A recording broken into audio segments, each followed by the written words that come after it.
আসসালামু আলাইকুম, ওয়েলকাম করছি রিয়াসাদ আজিম। ভিন্ন ধর্ম মতাদর্শে যারা শুনছেন সবার প্রতি আন্তরিক কৃতজ্ঞতা। গত 24 ঘন্টায় অনেক ঘটনা ঘটেছে। পাকিস্তান ক্রিকেট বোর্ড তাদের বিশ্বকাপ প্রস্তুতিতে না করেছে, পাকিস্তানি গণমাধ্যম সেটা জানিয়েছে। বাংলাদেশের গণমাধ্যম বানিয়ে কোনো নিউজ করেছে সেটা না। এবং সেই সংবাদটা পাকিস্তানের যেই গণমাধ্যমগুলো পরিবেশন করেছিল সেই গণমাধ্যম কর্মীদের সাথে আমি এবং অন্যান্য যে বাংলাদেশের সংবাদকর্মীরা রয়েছে স্পোর্টস নিয়ে যারা কাজ করে, আমরা যোগাযোগ করেছিলাম। ব্যাপারটার সত্যতা পাওয়া গেছে, এরকম একটা ডিসিশন তারা নিয়েছে। কেউ কেউ বলেছে পাকিস্তান এখন পর্যন্ত তাদের বিশ্বকাপ প্রস্তুতি শুরুই করেন নাই। খুবই লেজিট একটা পয়েন্ট। বিশ্বকাপ প্রস্তুতি শুরু করে নেই এবং বিশ্বকাপ প্রস্তুতি শুরু করার ক্ষেত্রে পাকিস্তান ক্রিকেট বোর্ড এখন পর্যন্ত ডিসাইডেড না। দ্বিতীয় পয়েন্ট যেটা এসেছে যে পাকিস্তান বাংলাদেশকে গাছে তুলে দিয়ে মই টেনে নিল।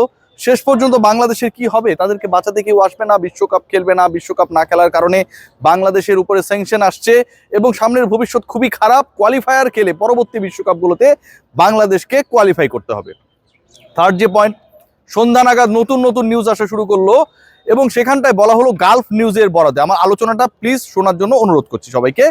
সেই নিউজে বলা হলো, গালফ নিউজের বরাদে যে নিউজটা করা হলো, যেহেতু গালফ নিউজটা হচ্ছে অনেকটা পাকিস্তান বেসড, সেখানটায় বলা হলো যে পাকিস্তান এরকম কোনো কমিটমেন্ট করে নাই যেখানটায় বাংলাদেশ দলকে নিয়ে যদি সুবিচার নিশ্চিত না হয়, আইসিসির কোর্টে বাংলাদেশের বিশ্বকাপ খেলার ভাগ্য নির্ধারণের ক্ষেত্রে যদি নিরপেক্ষ ভেন্যুর ব্যবস্থাপনার ক্ষেত্রে আইসিসি প্রপার স্টেপ না নেয়, তাহলে পাকিস্তান এরকম কোনো ওয়াদা করেনি যে তারাও বিশ্বকাপে খেলবে না। Let's come to the point. প্রথম যে পয়েন্ট সেটা হচ্ছে ইএসপিএন ক্রিকবাজ যে নিউজগুলো করেছিল যে বাংলাদেশকে ডেডলাইন দেওয়া হয়েছে এবং পরবর্তী সময়ে এই নিউজগুলো, এই ডেডলাইন কেন্দ্রিক যে নিউজগুলো দেওয়া হয়েছিল, Bangladesh cricket board official press briefing করে বলেছে এরকম কোনো ডেডলাইনের ডিসকাশন গত স্যাটারডের বৈঠকে হয় নাই। ব্যাপারটা কিন্তু এরকম না কোনো একজন মিডিয়া এজেন্সি থেকে ফোন করলো বা আমি ফোন করলাম, বাংলাদেশ ক্রিকেট বোর্ডের নাম প্রকাশে অনিচ্ছুক কোনো কর্মকর্তা বলল যে এরকম কোনো ডিসকাশন হয় নাই। ব্যাপারটা এরকম না। এইরকম একটা জায়গায় বাংলাদেশ ক্রিকেট বোর্ডের মিডিয়া কমিটির চেয়ারম্যান আমজাদ ভাই, তিনি এসে যখন এই ডিক্লারেশনটা দেন এবং তিনি এই ডিক্লারেশন দেওয়ার আগে যারা ওই মিটিংয়ে ছিলেন প্রত্যেকের সাথে কথা বলে কনফার্মেশন নিয়ে তারপরে মিডিয়া এসে 35 সেকেন্ডে সেই ব্রিফটা করেছিলেন, যেখানটায় বলা হচ্ছে এরকম কোনো ধরনের ডিসকাশন হয় নাই। তাহলে ডিসকাশন হওয়ার আলোচনাটা কারা করলো? Indian media. প্রোপাগান্ডা কারা ছড়ালো? Indian media. এবং সেই ইন্ডিয়ান মিডিয়া বলছে কি, বাংলাদেশকে 21 তারিখের মধ্যে ডিসাইড করতে হবে whether they want to play the upcoming world cup or not. Let's come to another point. গতকাল রাতে বিবিসি নিউজ করেছে, বিবিসি ব্রিটিশ ব্রডকাস্টিং চ্যানেল। এখন বিবিসি বাংলা আছে, উর্দু আছে, হিন্দি আছে, বিবিসির তো বিভিন্ন ভাগ রয়েছে, রাইট? এটা হচ্ছে মেইন বিবিসি ভাই, ওই যে ইউকে থেকে যেই বিবিসিটা পরিচালিত হয় এবং যার ব্রাঞ্চ হিসেবে, শাখা হিসেবে, যার সিস্টার কনসার্ন হিসেবে অন্য আউটলেটস গুলো বিভিন্ন দেশে কাজ করে, সেই মেইন বিবিসি রিপোর্ট করেছে। খেয়াল করুন এবং শুনুন। বিবিসি ব্রিটিশ ব্রডকাস্টিং চ্যানেল জানাচ্ছে যে স্কটল্যান্ডের সাথে আইসিসির কোনো ধরনের যোগাযোগ হয় নাই। স্কটল্যান্ডকে রেডি রাখা হচ্ছে বাংলাদেশের বিকল্প হিসেবে, এরকম কোনো ধরনের কমিউনিকেশনস হয় নাই। এবং এই কমিউনিকেশনস নিয়ে যে নিউজগুলো ছড়ানো হয়েছে, স্কটিশ ক্রিকেট বোর্ডের সাথে যারা জড়িত তারা দাবি করেছে তারা এর ব্যাপারে কোনো কিছুই জানে না। তার মানে কি, স্কটল্যান্ডকে সামনে এনে বাংলাদেশ খেলবে না, তারা রিপ্লেস করবে, এই পুরো নিউজগুলোই ভুয়া। ব্রিটিশ ব্রডকাস্টিং চ্যানেল যারা পুরো ব্রিটেনকে প্রতিনিধিত্ব করে এবং সেই ব্রিটেনের 4টা গুরুত্বপূর্ণ part, England, Wales, Northern Ireland এবং স্কটল্যান্ড, এই যে 4টা পার্ট, আপনি যদি গ্রেট ব্রিটেনের ভিসা পান আপনি প্রত্যেকটা দেশে যেতে পারবেন, আলাদা আলাদা দেশ। এবং সেই দেশগুলোর অথবা ওয়ার্ল্ডের, আমরা যদি অন্যভাবে কাউন্ট করি, বিগার অ্যাসপেক্টসে কাউন্ট করি, BBC it matters and they made the report. বিবিসির জন্য কিন্তু এটা তাদের নিজেদের রিপোর্ট। স্কটল্যান্ডের খেলা না খেলার ডিসিশনের ব্যাপারে যখন বিবিসি নিউজ করবে, BBC British Broadcasting channel direct representative of Scotland, সেখানটায় তারা বলছে এরকম কোনো ডিসকাশন হয় নাই। স্কটিশ কর্মকর্তারা এরকম কোনো কিছু জানে না।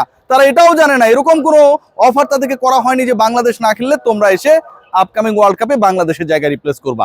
ভুয়া নিউজগুলো কারা ছড়াচ্ছে? Indian outlets. গালফের যে নিউজটা এসেছে, যে নিউজ নিয়ে এত আলোচনা হলো, সেই রিপোর্টটা কে করেছে? ইএসপিএন ক্রিকইনফো টোটালি অথবা ক্রিকবাজ টোটালি দে আর ইন্ডিয়া বেসড। রিপোর্ট যেটা হচ্ছে সেটা তারা বিসিসিআইর যে এজেন্ডা সেটাকে অনেকটা রিফ্লেক্ট করার চেষ্টা করছে। গালফের যে নিউজটা হয়েছে সেই নিউজটা কে করেছে? সেই নিউজটা করেছে হচ্ছে জয় রায়। আমি রিসার্চ করে আপনাদের সাথে কথাগুলো বলছি। গালফ নিউজে যে নিউজটা হয়েছে সেই নিউজের অথর যিনি, তিনি হচ্ছেন জয় রায়। তার মানে he is also a part of India, এবং সেভাবেই সেই কাজটা করার তিনি চেষ্টা করেছেন। জয় রায়। আবার এএফপির খবরে বলা হচ্ছে এরকম কোনো ধরনের ডিসকাশন হয় নাই বাংলাদেশের সাথে পাকিস্তানে যে তারা খেলবে না। অপরদিকে এএফপিতে এটাও বলা হচ্ছে, খুব ইন্টারেস্টিং কিন্তু এই পয়েন্টটা মাথায় নিয়ে রাখুন, সেটা হচ্ছে এই যে ম্যাচেসটা হবে বা হবে না, বাংলাদেশকে ওয়ার্ল্ড কাপে খেলার জন্য ডেডলাইন দিয়ে দেওয়া হয়েছে 21 তারিখ পর্যন্ত। জানুয়ারির 21 তারিখ সন্ধ্যা 7টার মধ্যে বাংলাদেশকে জানাতে হবে। এএফপি, এটা কোন এএফপি জানেন আপনারা? একটু গিয়ে নিউজটা দেখেন। AFP New Delhi, AFP Delhi, Delhi base যেই এএফপি নয়াদিল্লি, যেই দিল্লি ইন্ডিয়ার রাজধানী এবং যেই এএফপি আলটিমেটলি ইন্ডিয়াকে কাভার করে, সেই এএফপি নিউজে বলা হচ্ছে, কি বলা হচ্ছে, যে বাংলাদেশকে 21st of January 7 PM local time of Dhaka জানিয়ে দিতে হবে whether they want to play their World Cup in the soil of India or not, otherwise they will be replaced by Scotland. AFP New Delhi জানাচ্ছে, ডাব নিউজে নিউজ করেছেন জয় রায়, এবং BBC British Broadcasting channel জানাচ্ছে এরকম কোনো ব্যাপার, কোনো ডিসকাশন হয় নাই। কার সাথে হয় নাই? স্কটিশ ক্রিকেট বোর্ডের সাথে হয় নাই আইসিসির। তার মানে বিবিসি তো নিশ্চয়ই ভুয়া নিউজ করছে না। Bangladesh cricket board official press মিটে জানাচ্ছে, কি জানাচ্ছে, ভেরি ইম্পর্টেন্ট, যে আমাদের সাথে ডেডলাইন, টাইমলাইন, টাইমিং, এরকম কোনো ধরনের we have with the ICC. আমাদের আইসিসির সাথে যেই মিটিংটা একজন ছিলেন এবং ইন পার্সন একজন ছিলেন, সেই মিটিং এ এরকম কোনো ডিসকাশন হয় নাই। বাংলাদেশ ক্রিকেট বোর্ড জানাচ্ছে হয় নাই, বিবিসি জানাচ্ছে স্কটল্যান্ডের সাথে কোনো কথা হয় নাই। অথচ ইন্ডিয়ান আউটলেটস, মিডিয়া আউটলেটস গুলো যখন ছড়িয়ে দিচ্ছে যে বাংলাদেশের ওয়ার্ল্ড কাপের কোনো হোপ নেই, আমরা যেন নাচানাচি শুরু করে দিয়েছি। বাংলাদেশকে কেন্দ্র করে যে ডেডলাইন, যে টাইম লাইন, যেই আলোচনা, যেই বিতর্ক, যেই ধরনের পক্ষ নেয়া বিপক্ষে যাওয়ার ঘটনা ঘটেছে গত 4 জানুয়ারি থেকে আজকের ডেট পর্যন্ত, প্রত্যেকটার পেছনে বাংলাদেশের পক্ষে শক্ত লজিক রয়েছে। বাংলাদেশ কিন্তু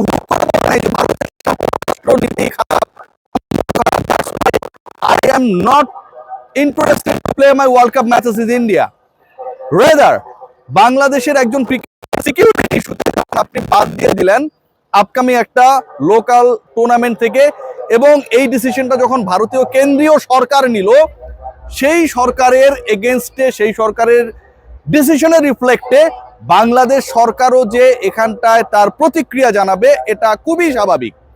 এবং সেই প্রতিক্রিয়ায় একজন ক্রিকেটারকে যখন সিকিউরিটি দিতে অপারগ হয় কোনো একটা দেশ, সেই প্রতিক্রিয়ায় আপনি আপনার 15 জন ক্রিকেটারকে ওয়ার্ল্ড কাপ বলেই পাঠিয়ে দেবেন, মেনে নেবেন যে ওয়ার্ল্ড কাপ খেলতেই হবে, মেনে নেবেন যে আমার এই 15 জন ক্রিকেটারকে ভারত এবার তাহলে সিকিউরিটি দিতে পারবে, এটার কোনো ধরনের লজিক নেই, কারণ নেই। বাংলাদেশ সরকারের সেই স্ট্যান্সের পক্ষে এখনো পাকিস্তান রয়েছে। পাকিস্তান ক্রিকেট বোর্ডের পক্ষ থেকে এখন পর্যন্ত কোথাও এই নিউজ দেওয়া হয় নাই যে বাংলাদেশের পক্ষে আমরা সাপোর্ট করে ওয়ার্ল্ড কাপ খেলবো না। এই খবরটা যে বিভিন্ন জায়গায় ছড়িয়েছে এটা ভুয়া। পিসিবি কিন্তু এই কথাও বলে নাই, পিসিবি কিন্তু এই স্টেটমেন্টও দেয় নাই টিল নাও, যে বাংলাদেশের পক্ষ নিয়ে আমরা কি করব না, এই স্টেটমেন্টও পিসিবির পক্ষ থেকে আমরা পাই নাই। সো আমার কাছে যেটা মনে হয়, Indian outlets they are creating some pressure over the country and the people of this country, যারা আসলে ক্রিকেটটাকে ফলো করে এবং যারা বাংলাদেশের স্ট্যান্সটাকে সাপোর্ট করে, যেন বাংলাদেশ ইন্ডিয়ায় গিয়ে খেলতে বাধ্য হয়, এরকম একটা সিচুয়েশন ক্রিয়েট হয় অ্যাক্রস বাংলাদেশ। সবাই ভালো থাকবেন, টেক গ্রেট কেয়ার।